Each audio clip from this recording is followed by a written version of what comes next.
Shaq went on Angel Reese's podcast this week and shared his billion-dollar idea for the WNBA. In the next few minutes, you'll witness the moment that rattled women's basketball to its foundation. We have Shaq, Angel Reese, and a whole lot of uncomfortable truths to unpack.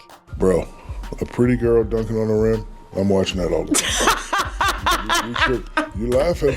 A man is not turned on by no woman that's dunking. It ain't about being turned on. It's about seeing stuff that you're not supposed to see. Here's what's ahead. We'll reveal the exact words from Shaq that made Angel uncomfortable, showcase the statistics that support his claims, and explain why this one conversation could potentially alter the future of the WNBA. Stay tuned, because this is going to be intriguing. Shaq just dropped a truth bomb that has the entire basketball world buzzing. We're talking about a 4-time NBA champion, a Hall of Famer, and a business mogul worth over $400 million. When Shaq talks, people pay attention, and he certainly had a lot to say about the WNBA. Picture this: Shaq sitting there, calm and collected, as he discusses ways to make the WNBA more exciting. His suggestion? Lower the rims. Let's roll the first clip. And women's beach volleyball, let's just say that the net is 10. For women, it's lower just a little bit. I'm not saying lower it to 9, 5, 9, 6, but just 9, 9. Just so we can dunk? Yes. No. No, see? And I hate when men say that. But listen, that's the only difference. People always disrespect women regardless. They're always going to not give us the same value as a man. So I just don't even think that. And that's why you got to do what you've been doing. Go take the Yeah. I'm telling you now, if you lower that thing to 9. And what's going to happen? All right, tell me, the money going to go through the roof? Yeah. Not all the way down to the ground, of course, but just enough to change the game. He's suggesting lowering the rim to about 8 to 10 feet below the standard height. Why? So we can see some dunks naturally.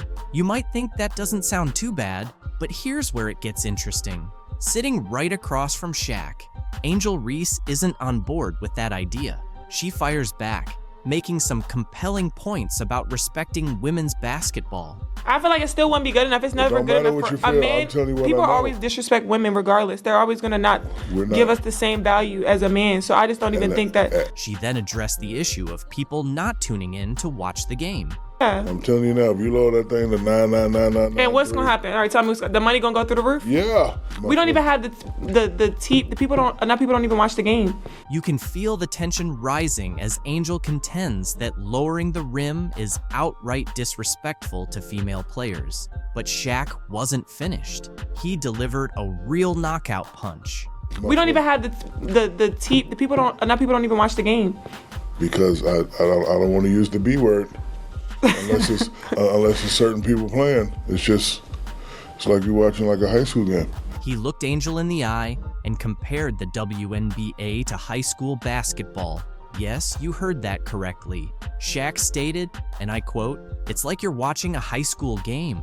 Can you imagine the collective gasp from WNBA players everywhere? Let's break this down for a moment. Shaq, one of the most dominant players in NBA history, just suggested that the highest level of women's professional basketball is comparable to high school boys' games. That's not merely a critique. It's a full-blown slam dunk of criticism. Shaq, he was trying to teach Angel Reese how to make the WNBA more entertaining.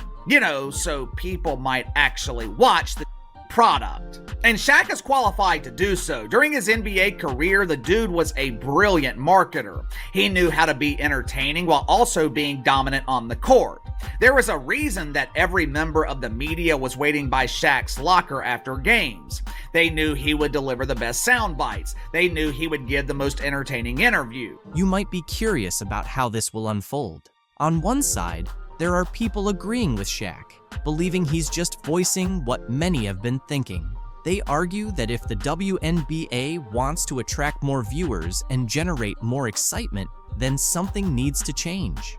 Angel Reese, just because a man is criticizing your league, it does not mean he is disrespecting women.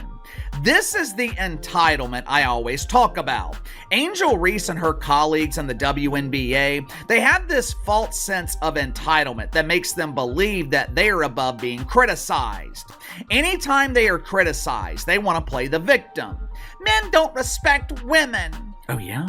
On the flip side, there's a large group of upset fans and players who believe Shaq's comments are the portrayal of black women in the league is an ongoing conversation. Many, including Aja Wilson, Angel Reese, Cheryl Swoops, and others, seem to view Caitlin Clark as a major issue in the WNBA, at least according to the league discussions. But is this truly the case?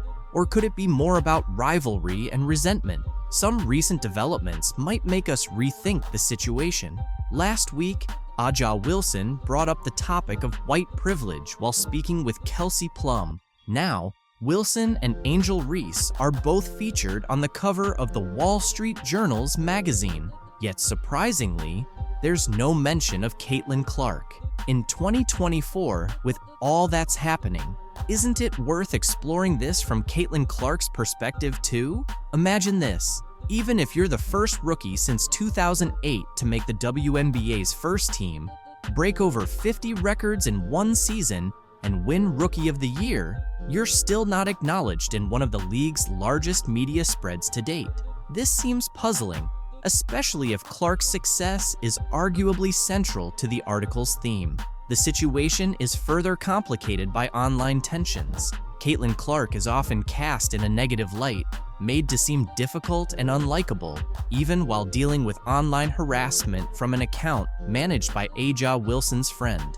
And yet, both Wilson and Reese continue to fuel controversy, even accusing each other of unfair treatment and, at times, directing this frustration toward Caitlin Clark. This leaves us wondering, is this really the behavior we expect from an MVP or Rookie of the Year? This situation honestly feels like a case of bullying. It's the peak of first world issues, showing a lack of responsibility and, frankly, Angel Reese's lack of consideration. Watching this unfold is mind-boggling.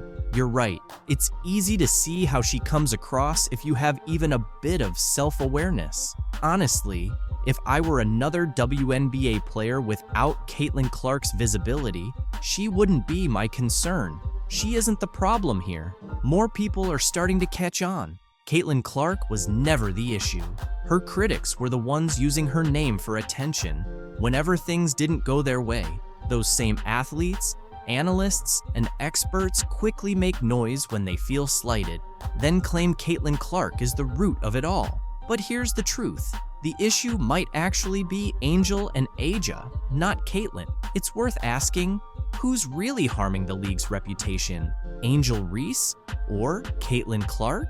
Because, once again, it's Reese's unlikability that seems to be hurting the league's image. Caitlin, on the other hand, is generally well-liked and doesn't flaunt privilege or entitlement as if she's something special. People from all backgrounds are beginning to notice this. You made a great point. Caitlin Clark is helping drive the league's success and bring in money, while Angel Reese's behavior might be doing the opposite. The WNBA doesn't seem to be catching on, but the fans certainly are. Yet, we're still being told to embrace both Angel and Aja as league icons. But do they even realize who they're trying to promote? I get it. Aja Wilson is undoubtedly one of the greatest players, a true icon who will likely be in the Hall of Fame. Her stats alone speak to her greatness, and that's worthy of respect. But as I look deeper into this and see more of her behavior, I can't ignore Angel Reese reveals the real reason behind Caitlin Clark's move to Europe. Angel Reese shuts down rumors, says Caitlin Clark's exit is a financial move. Angel Reese couldn't resist weighing in on Caitlin Clark's new European contract. Instead of letting it slide, she stepped in to set the record straight. What the is that headline all about? Yeah. She is the worst basketball player. In the WNBA, this is pretty unprecedented. Someone so set on stirring the pot. Reese, still tangled up in her own steroid controversy, took a jab at Clark, suggesting players are just in it for the money and using racial issues to gain sympathy. People talk about Caitlin getting hate, but someone sat down and spent hours putting together an 8-minute video with interlude clips all to trash Angel. Why? It's obvious Reese is targeting Clark here. The surprising part is that Caitlin has never said anything negative about Reese or any other black player. But today, I can't help but feel that some people don't really deserve the silent treatment. Blah, blah, blah. From Angel Reese. It's pretty clear that Caitlin Clark heading to Europe isn't just about exploring a new scene or picking up a different paycheck. It's more about escaping the toxic circus the WNBA has turned into. On the surface, the WNBA might seem like the perfect fit for a player like her, someone born to dominate, but in reality, it was becoming anything but ideal. Instead of just focusing on her game, she was constantly dodging scandals and skeptical looks like it was all part of the game plan. Entitled players in the WNBA just can't seem to understand is, you get what you put in, and right now, you are getting exactly what you deserve. And why? Because she chose to stay quiet while others tried to paint her as some kind of villain. Some of her own fellow athletes, along with a few media voices, went as far as to label her a racist. Honestly, where do they come up with this stuff? But Clark, always level-headed, didn't take the bait. She didn't waste her time responding to these absurd accusations. She just stayed focused on what really matters: basketball. Yet the drama surrounding her only kept growing, like a bad reality show storyline. So I think it's really just the fans, her fans, the Iowa fans, now the Indiana fans. Then Alyssa Thomas, clearly not interested in keeping the peace, decided to stir things up even more. She publicly blamed Clark for racist comments made by her fans. Yes, you read that correctly. Thomas somehow figured that Clark should be responsible for the words of random people in the stands. I think in my 11-year career, I've never experienced the racial comments from the Indiana Fever fan base. Ridiculous, right? This wasn't even about anything Clark did or said. Nope, Thomas seemed more interested in redirecting attention away from her own struggles. She bundled up her frustrations, jealousy, and whatever else was going on inside, wrapped it in an accusation, and tossed it right at Clark. And then she had a press conference where she cried and everybody's so mean to me. Well, she's continued the stupidity. I mean, she cheered on her teammate as she shoved Caitlin Clark, knocked Caitlin Clark in the head, and a bunch of other stupid stuff.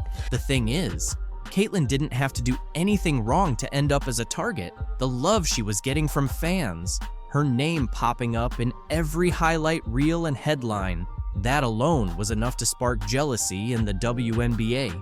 And it wasn't just random trolls online, it was some of the very players she shared the court with. Instead of Angel Reese eventually found herself in serious trouble, facing a lawsuit from the Chicago Sky for using steroids. It seems the team had more up their sleeve than just taking jabs at Caitlin Clark. They're dealing with bigger issues now. But really, Angel, steroids? It's like if there's a questionable move to be made, she's all in. Apparently, just playing the game the right way hasn't been cutting it for her. The addiction is real. The addiction to attention is real. Now, she's turning to drugs, because apparently playing real basketball in the WNBA is just too tough, especially when you're afraid of the competition. Let's be honest, this all boils down to her jealousy of rookie sensation Caitlin Clark. Reese just couldn't handle being overshadowed, so naturally, steroids seemed like the solution to her. But this time, she's not getting off so easily. Angel Reese, the self-proclaimed queen of the WNBA, has been caught up in drama from the start. And now, with this steroid scandal, it's turned into a full-blown soap opera. The Chicago Sky decided to skip the usual warnings and went straight to filing a lawsuit. Rumor has it, they've officially accused Reese of cheating her way to the top. She got terminated today from the Chicago Sky. This kind of move is completely unheard of in the WNBA. No team has ever been this bold, this over the top. We're talking about a full-blown legal smackdown, accusing Angel of juicing her way through the season, especially when things got intense during key matchups. And if you think this is some wild conspiracy theory, think again. The Chicago Sky's lawsuit reads like a sports drama miniseries. They're saying Reese cheated, and because of it, they missed the playoffs. They're not holding back. They're flat out claiming she used her enhanced abilities to sabotage their shot at playoff glory. You're not coming in and dominating our game. Here's where things get interesting. Rumor has it that Reese, realizing she wasn't going to dominate the WNBA like she did in college, decided to take a shortcut, and allegedly, that shortcut was steroids. The timing? A bit too convenient. The allegations suggest Reese turned to steroids right when it became clear that pure talent wasn't enough to keep her on top. And who was the constant thorn in her side, outshining her at every opportunity? None other than Caitlin Clark, the Iowa star who was stealing the spotlight without a trace of controversy. I think Angel Reese is jealous of Caitlin Clark. She thinks she's, the reason why this is all happening here. While Reese was grappling with inconsistency and facing criticism, Clark was out there effortlessly breaking records. Clark didn't just set the WNBA rookie scoring record in 2024.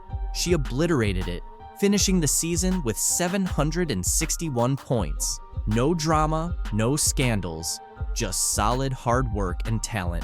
Every time Clark lit up the scoreboard, Reese's struggles became even more apparent. Social media had a field day, tearing Reese apart with constant comparisons between her and Clark. Let's just say those comparisons didn't do Reese any favors, as it became clear to everyone that she was more talk than game. She just likes to call out haters and clap back at haters and say different things. Let's be honest, this scandal doesn't just affect Angel Reese, it casts a significant shadow over the entire WNBA. The league has been working hard to expand its fan base and prove it can compete on a larger scale. However, with this steroid revelation, the league's reputation is now at stake. If the lawsuit goes in the Sky's favor, the WNBA will face a serious need for damage control to maintain the trust of both fans and sponsors. You're not coming in and dominating our game. But why did she feel the need to resort to this? The WNBA isn't college basketball. In the pros, the competition is much tougher, and the athletes are seasoned professionals. Reese quickly discovered that it's a whole different ballgame. While her rookie season wasn't bad by typical standards, she wasn't aiming for average. There were moments when she looked like the unstoppable powerhouse everyone expected her to be, but then she would follow those performances with disappointing outings. In her first 10 games of the 2024 season, she scored under 10 points 5 times. That's not the kind of stat line that silences critics. When expectations are sky high and you don't meet them, people start talking, and not in a good way. And that's when the steroid rumors began to surface. But there's nothing about her game that's really interesting that is going to... I just hope y'all know the WNBA don't pay my bills at all. I don't even think that pays one of my bills.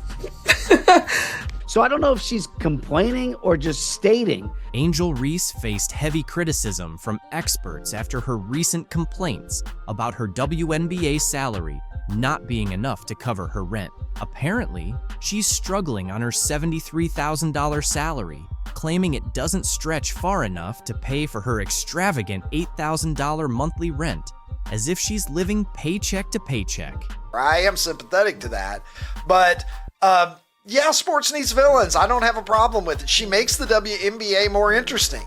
Reese, regarded as the league's most pampered player, appears to believe she deserves a salary increase, especially since it's been a while since she found herself in another scandal. And now, it looks like we're back to the same situation again. Number one complaint this offseason in the WNBA would be the incessant whining about their minimum wage salaries. I mean, who could have possibly... What exactly are you asking for more money for, Angel? You played less than 10 games this season, while Caitlin Clark put in the effort through 38. You're attracting a crowd of 7,000 fans per game. I am sympathetic to that, but yeah, sports needs villains. I don't have a problem with it. She makes the WNBA more interesting. And somehow, you expect to earn paychecks on the level of LeBron James? Let's be honest, it seems like you're more focused on your image than the game itself. Angel Reese, who calls herself the face of the WNBA, is acting as if life is incredibly unfair to her. She's making a WNBA salary of $73,439, but still has the audacity to complain that it doesn't cover her $8,000 monthly rent. Now these complaints are coming from the star. That's right. She's living in a place that costs $96,000 a year and then wonders why her finances don't make sense. I mean, how out of touch can you be? It's almost like she's forgotten basic math. Spending $8,000 a month isn't just rent, it's a lifestyle choice. The average person in Chicago, where rent is around $2,000, would be laughing in disbelief at these complaints. Most people can't afford to spend their entire paycheck on a luxury apartment and then complain about it. Yet here, we have Angel Reese playing the victim while the rest of the WNBA is out there hustling just to get by. The audacity is off the charts. Hand pays them bills, baby. I just hope y'all know the WNBA don't pay my bills at all. I don't even think that pays one of my bills. Literally. I'm trying to think of like my rent for where I stay at. Let's not even dive into her financial choices. With all the money she's making from endorsements, sponsorships, and her podcast, you'd think she would realize that renting an overpriced place isn't the smartest decision. But instead of making wise financial moves, like buying a house or investing, she seems to be spending money faster than most people can earn it. What's her plan exactly? Is she just waiting for a magic fairy to come and solve her problems? I don't even know what salary. Does it really? You don't even. Yo! I'm living beyond my means. It's like. It's both hilarious and sad at the same time. She's in a position to be a real role model for her fellow WNBA players, many of whom are genuinely struggling to make a decent living. They don't have million-dollar endorsement deals rolling in. They rely on their league salaries and are barely scraping by. Yet here's Reese complaining about rent as if she isn't surrounded by cash from every angle. It's insulting to everyone in the league who is truly fighting to stay afloat. Playing this off season in the WNBA would. We also have talked even on this channel about Angel's very dramatic response to that. Angel Reese started with, "I'm heartbroken. I'm literally lost for words, knowing what this woman meant to me in such a pivotal point in my life. She was the only person," which is interesting since she's been coached before. It's pretty wild that even after facing a lawsuit over steroid allegations, Angel Reese still has the audacity to keep making headlines with her outrageous comments. And this time, she's taking shots at none other than her coach, Teresa Weatherspoon. If betrayal had a face, it would definitely look like Teresa's right now. And unfortunately, it seems like, according to some new reports, that relationship cost her her job. Chicago Sky officials are saying Teresa was suspended because the team's performance wasn't up to par. But wait a second, Angel is out here dropping some serious tea, claiming that's not the full story. Point being, she disrespected the official. That was the official response to this. So why is Angel doing this? Are her claims actually legit? Or is this just another dramatic turn in the ongoing Angel Reese saga? Let's break it down from the beginning because things are getting messy. Ever since then, the internet has been blowing up, and it's all because of Angel Reese. Now you have a rivalry here. Angel Reese wants to be Draymond Green, but there's nothing about her game that's really interesting that is going to translate to people who may not watch the WNBA, may not care about basketball. Once hyped as the next big star in the WNBA, Angel is now caught in the middle of a scandal so wild, it's shaking up the entire league. After months of rumors, the truth finally came to light. Reese allegedly turned to performance-enhancing drugs in a desperate attempt to stay relevant. When you can't keep up with the talent in the league, what do? Yeah, apparently, you turn to steroids to close that gap. Angel Reese is the villain, Caitlin Clark is the hero, and Angel Reese continued to play into it last night by getting ejected, and it's almost like it's all scripted. This is perfect for the WNBA. She's all the talk. She's the one standing up there in front of reporters saying, "I need all of you guys to realize there's two of us that changed the game of women's basketball, and it's not just Caitlin Clark. I was a part of that 2 years ago in the national championship game, and it's going to continue to be that way from here on out." I kind of love it. I don't agree with her. It's way more Caitlin Clark than it is Angel Reese. Then, boom, news breaks that Reese tested positive for performance-enhancing drugs. and the entire WNBA world went into a frenzy. The Chicago Sky, her team at the time, didn't waste a second suspending her while they launched an investigation. But honestly, we all knew where this was going. Her job.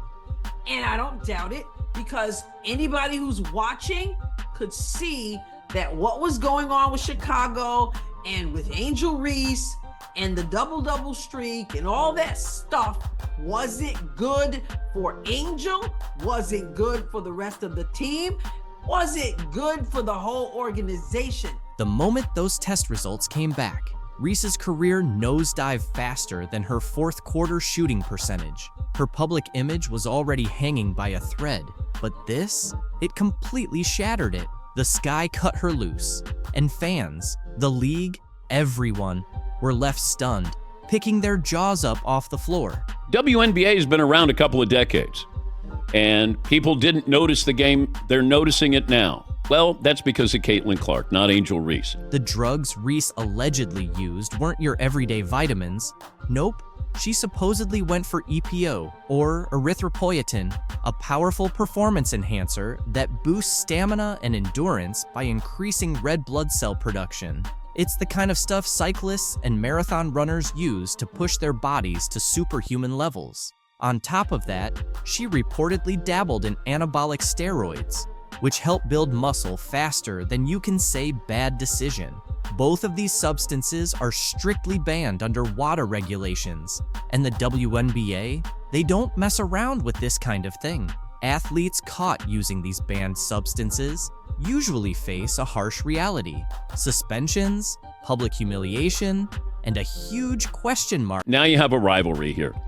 Angel Reese wants to be Draymond Green, but there's nothing about her game that's really interesting that is going to translate to people who may not watch the WNBA, may not care about basketball. ESPN has finally laid out what's next for Angel Reese after her first season in the WNBA. And honestly, things aren't looking as promising as people might have expected. Or should I say her first tear-filled season? Now, before anyone thinks I'm being too critical, let's get one thing straight. Angel Reese is undeniably talented. There's no question about her skills on the court, but the ongoing drama, constant complaints, and leaning on the race card really overshadowed what could have been a stronger start. ESPN's analysts have broken down her performance, and their predictions for her future are pretty jaw-dropping.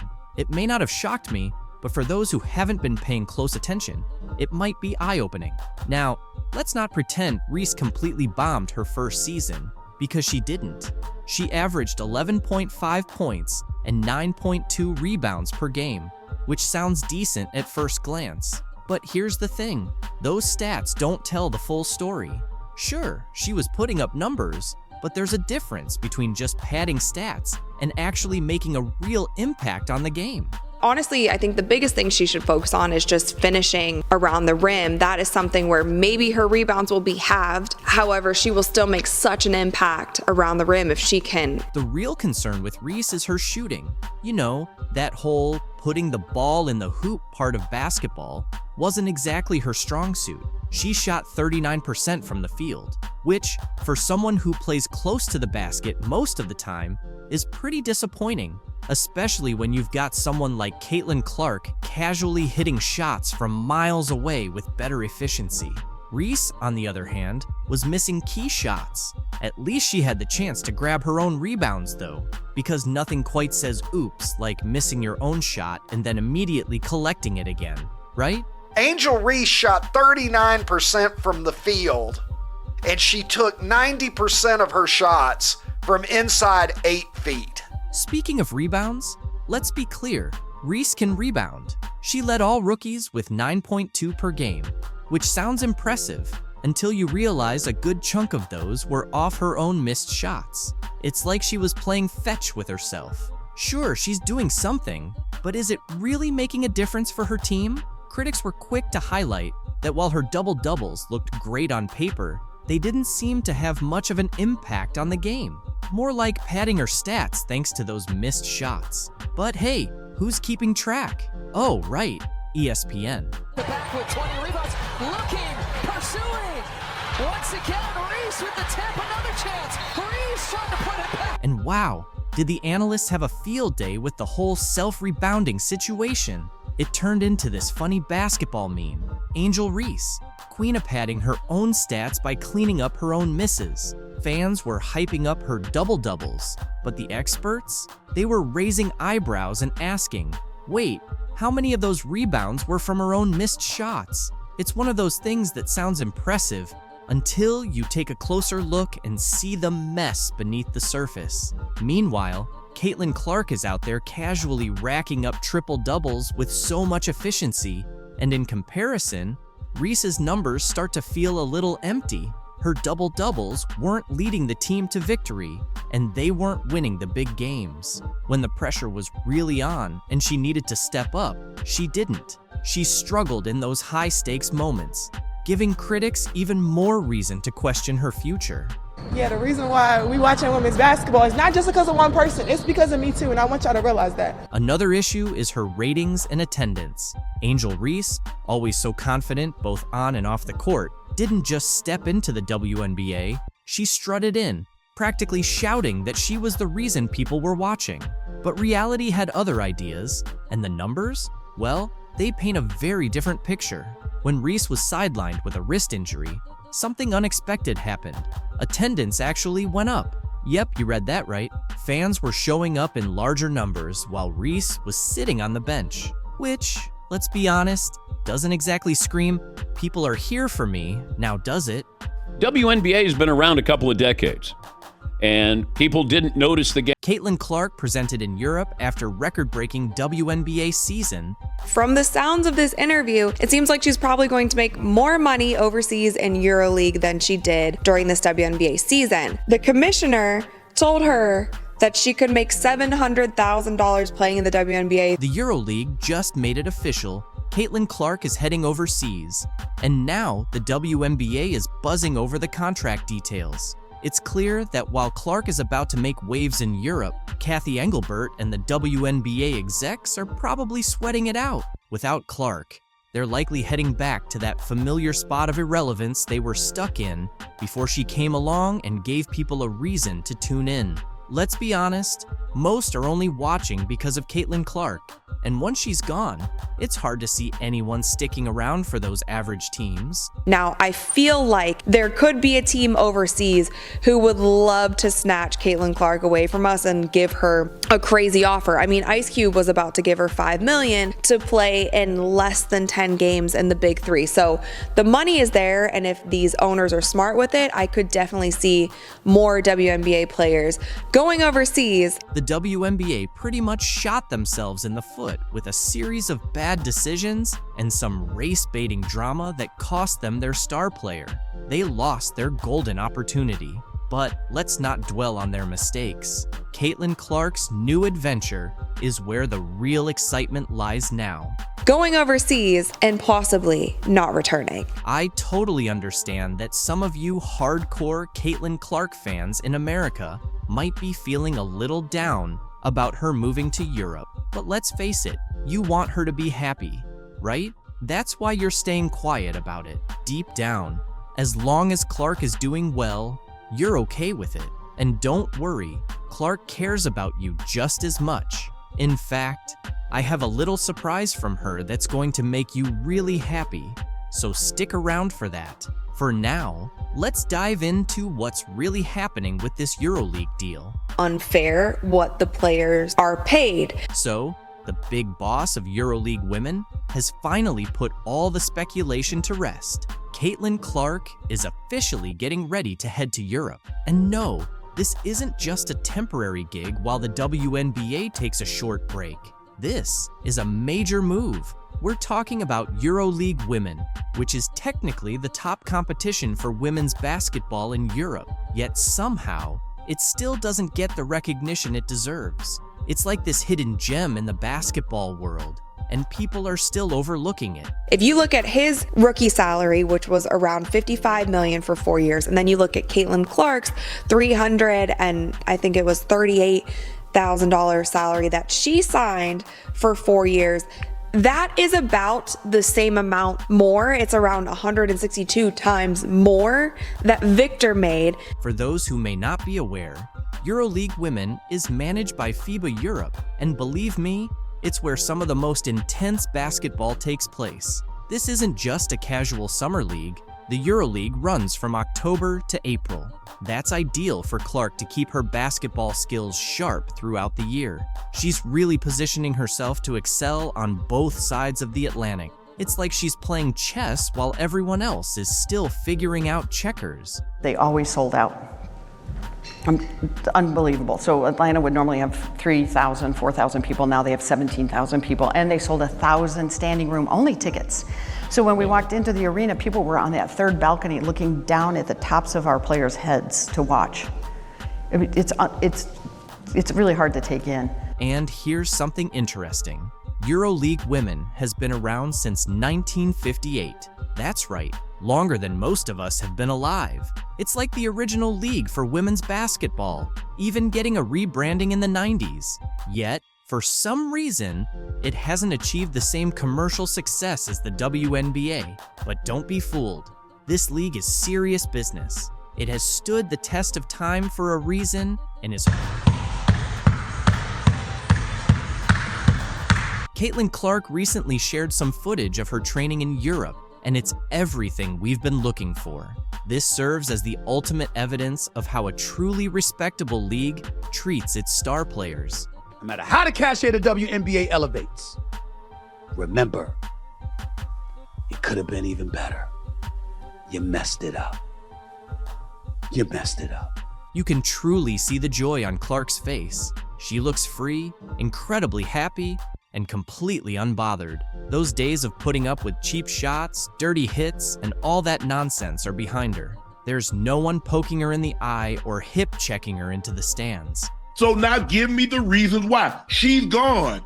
And here's the best part. There's no racial tension or scheming against the league's top talent in Europe. The players focus on their game, and Clark can finally concentrate on what she does best, dominating on the court. The contrast is clear, and it's no surprise she's thriving in a league that truly knows how to honor greatness. I have honestly never seen a company fumble the bag so hard like the WNBA fumbled Caitlin Clark. She's playing as if she's finally free from all the nonsense, free from cheap shots, and definitely free from the relentless negativity she faced in the WNBA.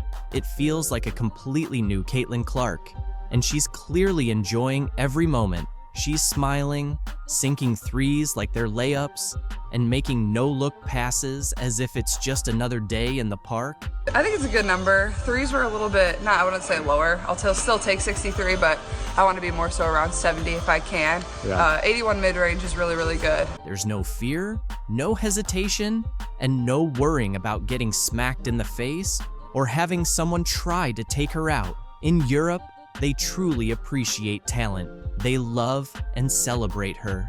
She's not dodging elbows or dealing with dirty looks anymore. Finally, she's being treated like the superstar she is. It's as if she's escaped a nightmare and landed in a place where basketball is celebrated. And it sucks that so much of it was riddled with so much drama and so much negativity and so many mishaps. You know who's really losing it? The WNBA. That's right. The league that thought they could just sit back and let Caitlin Clark get poked in the eye, body checked and disrespected day after day. Now they're complaining about losing their star, but let's be honest, it's their own fault. They made it unbearable for her. How many times did we watch Clark take a cheap shot while the referees stood by without taking action? And what did the WNBA do about it? Nothing. They allowed it to happen repeatedly. Like we talked about in our locker room after the game ended, where obviously people were pretty disappointed in the outcome. Here's the thing. In Europe, they don't have that kind of drama. No Chennedy Carter blindsiding her, no Dejonai Carrington going for her eye. No one is trying to take her down just because she's different. She's not facing players who resent her simply because she's a straight white girl excelling in their league. Over there, it's all about basketball. It's pure, it's clean, and it's a genuine league that respects the game, honors talent, and of course, treats Clark like. In a surprising move, ESPN is back in the news. this time for parting ways with one of its well-known personalities, Elle Duncan. So, what happened? It all stems from Duncan's ongoing criticism of Caitlin Clark, a rising star who's been making waves in the WNBA. Instead of celebrating Clark's impressive achievements, Duncan took a different route, one that ultimately cost her her job at ESPN. Breanna Stewart's never going to win another championship, or, Nafisa Collier's better than Maya Moore. Like, instead of those kinds of hot takes, the hot takes solely and explicitly surround all of these black women versus Caitlin Clark. Imani Jones and Elle Duncan have teamed up. They're coming at the 22-year-old white straight girl, Caitlin Clark. Because, see, here's the deal. Because Caitlin Clark can throw a ball into a basket deeper and better than anybody in the history of women's basketball, because Caitlin Clark plays with a flair. Before getting into the specifics, let's first break down how Elle Duncan's actions ultimately led to her being let go from ESPN. It's no surprise that she faced backlash. Throwing out accusations without solid proof never sits well with the audience. Viewers quickly picked up on the bias, and it was only a matter of time before ESPN had to sever ties. Today, we're diving deep into the controversy, exploring why ESPN made such a bold decision and how Duncan's criticisms of Caitlin Clark shifted into what many are calling a full-blown witch hunt. But there's more to this story than what's on the surface. So let's dig into all the details. She has never been around these type of women. She's never been around, black women or women from different parts of the country. Like, she's sort of existed in this bubble. Now, seriously, how arrogant is this? I mean, I hear all the time, don't judge me. Don't judge me by the color of the skin. Don't judge me. Really? Okay. Well, what are you doing? What are you doing? You're sitting there and judging me. You're judging a woman you have no idea. None. Zero zip. He points out the contradictions. While constructive criticism is one thing, Duncan's approach veered into personal attacks. It's a hard truth, but often that's the way it is. Duncan's comments hit a nerve, but not in the way she probably hoped. Instead of gaining support, she was met with immediate backlash. Fans, analysts, and even fellow commentators called out the lack of evidence behind her claims. Many questioned why she focused on Clark's so-called privilege instead of her undeniable skills on the court. Let's take a closer look at Dan Dakich's take on Duncan's actions and the jealousy he sensed among ESPN's commentators. Everybody that I know still know what ESPN tells me. Oh, it's so ridiculous, these women. It's so ridiculous. There's a green room right next to where the makeup is. It's loud, it's stupid, it's asinine, it's absurd. And that's Elle Duncan and her little cast of cronies. And all the little girls at ESPN, look, all they are is trying to make themselves, well, not better, more popular. And I don't care what they do. Elle Duncan has lived in that bubble forever. Elle Duncan is full of shit here. His comments hit a nerve, but they echoed what a lot of viewers were already thinking. Criticism is fine, but when it feels driven by envy, it quickly loses its weight. Caitlin Clark's entry into the WNBA has been nothing short of groundbreaking. Her stats speak for themselves, leading the league in points per game and bringing a fresh level of excitement to women's basketball. Viewership has jumped nearly 40% since her debut, with fans across the nation tuning in to see her in action. Yet, despite all this success, Elle Duncan chose to focus on downplaying Clark's achievements. Let's revisit a moment many feel crossed the line in Duncan's critiques. The second that you show love to anybody not named Caitlin Clark, you are part of, some constituency that's trying to keep her contributions at a minimum, and you're racist, and we get a lot of that. It's no wonder that the W coverage is all black women, because you're all in it together to try to keep her down. It's just, you're kind of damned if you do and you're damned if you don't. It was a clear attempt to change the narrative, but viewers weren't buying it. When your arguments are fueled more by envy than actual evidence, it's a hard sell. The truth is, Caitlin Clark's story isn't one of privilege. She's competed against athletes from all walks of life, facing obstacles both on and off the court. Many saw Duncan's take as an attempt to downplay Clark's achievements simply because there wasn't anything wrong with her game. While Duncan kept up her criticism, Clark was making headlines for all the right reasons. Let's take a look at how she dominated on the court, proving her critics wrong. Caitlin Clark has literally carried the sport on her back. She talks that yang. Resonates with Caitlin Clark. It isn't her being white. It isn't her being straight. Her game resonates with people in basketball and across the country because she's got that edge. I heard her drop 3 F-bombs in one game sitting right there courtside. Her teammates had to hold her back. She's yelling at the coach. That's what Magic, Bird, Isaiah, Jordan, you name it, that's what they do. Clark resonates. Nobody turning the set on and saying, I gotta watch who? It's no wonder fans are drawn to Clark. She brings a new energy to the game that's been missing for quite some time. Analyst Dan Dakich didn't mince words when addressing the situation, calling out the obvious double standards. He suggested that Elle Duncan's criticisms were fueled by something deeper, possibly resentment toward a surprising figure has come forward to support Caitlin Clark. While she's been celebrated by many NBA greats, the response from the WNBA community has been mixed, often marked by envy instead of respect. It's an unusual dynamic that brings attention to the difference in how men's and women's basketball players view Clark's impressive rise. On the men's side, one of the first to openly back her was none other than Stephen Curry.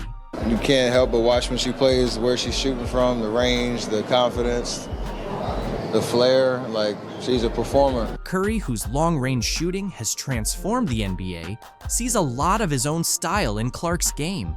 In an interview, he shared that while her shooting range and style are clearly similar to his, focusing only on those aspects takes away from appreciating the rest of her game. I saw somebody break down the release time, which is pretty much identical to mine. Curry was quick to note that although Clark's shooting grabs the spotlight, her full skill set is what truly stands out. Her court vision, passing, and ability to consistently fill up the stat sheet show she's a well-rounded player.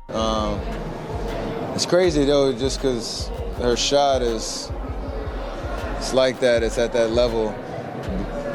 But if you really watch, like her floor game is as impressive, so it's kind of the total package. He described her shooting ability as her superpower, but emphasized that it's her entire skill set that truly sets her apart. LeBron James, another NBA icon, shared a similar sentiment, voicing his admiration for everything Clark has achieved on the court. Caitlin Clark is the reason why a lot of great things is going to happen for the WNBA. But for her individually, I don't think she should get involved on nothing that's being said. Just go, have fun, enjoy. After watching Clark dominate the scoreboard in an NCAA tournament game, LeBron James couldn't help but see similarities between her and himself. Just as he did early in his career, Clark has often shouldered the responsibility of leading her team to victory, single-handedly shifting game momentum. In his words, Caitlin Clark is the kind of player who can take over a game, lifting her teammates while still excelling on her own. A high compliment from someone who knows all about carrying a team. But there's more to Clark than her skills on the court. Being from Indiana, specifically the Indianapolis area, her rise naturally draws comparisons to one of basketball's all-time legends, Larry Bird. In the 1980s, Bird was more than just a player. He was an icon, known for his relentless work ethic, gritty style, and fierce competitiveness. So it's no surprise that as Clark kept breaking records, comparisons to Bird's Indiana-rooted style of basketball brilliance began to emerge. And it wasn't just the hometown connection drawing attention. Magic Johnson, Bird's longtime rival, also spoke about Clark's impact, comparing her budding rivalry with Angel Reese to his own storied battles with Bird in the 1980s. Johnson pointed out that while rivalries can get intense, they also raise the level of the game and draw more fans to the sport. We have to understand that both Caitlin, Angel, and Brink, who plays for my Sparks, they made the WNBA better. They're going to be tested by these incredible women who've been in the league for a long time. Caitlin is the most popular WNBA player, but she's not the best at this time. Just like Larry and I were not the best when we entered the league. We became the best later on by our play. Caitlin still has to play great to become the best WNBA player. In Johnson's words, Caitlin and Angel have brought back that classic spirit of basketball, where everyone's eagerly watching to see what'll happen next. It's like Larry and me all over again, he said. And now, Larry Bird himself has finally spoken up about Clark. Though he's been mostly quiet on the topic until now, Bird recently offered her some advice as she faces rising criticism both on and off the court. He urged her to keep her focus, reminding her that while critics will always be around, they won't stick. What you're doing now, Bird told her, is going to be remembered forever. The people. Caitlin Clark's transition from the US to Europe is creating quite a buzz in the basketball world. Her choice to sign a lifetime contract with a European club has fans curious about what motivated such a bold decision, especially after her impressive rookie season. From deep three-pointers to record-breaking assists, Caitlin quickly emerged as a star in the WNBA. However, her journey in the league wasn't as smooth as it seemed. In interviews, Clark opened up about the challenges she faced both on and off the court. One of the toughest parts of her life as a professional athlete was the pressure to always be on. She mentioned that there are days when she simply doesn't want to engage with anyone. When someone comes up to you, that's their 10-second interaction with you, so you smile and try to be kind. But sometimes you just want to be normal, she shared. Caitlin's rookie season was physically demanding. She faced aggressive defense and often felt like she was targeted by opponents pushing the limits of fair play. Hard fouls and elbows became all too common, yet she kept her composure, accumulating assists and points while setting records despite the relentless pressure. Additionally, as a young white player in a predominantly black league, Clark encountered subtle but uncomfortable moments from both fans and fellow players. These factors weighed heavily on her and played a role in her decision to seek new opportunities overseas. In Europe, she saw not only a fresh start, but also a chance for personal and professional growth. Playing in a different league would provide new challenges without the constant scrutiny she experienced in the US media. While some critics argue that Clark's move might be premature, others view it as a calculated decision to prioritize her passion for the game without the distractions she faced at home. As Caitlin embarks on this new chapter, she leaves behind a complex legacy in the WNBA. Her talent and determination are undeniable. What are your thoughts on this? Share them in the comments below.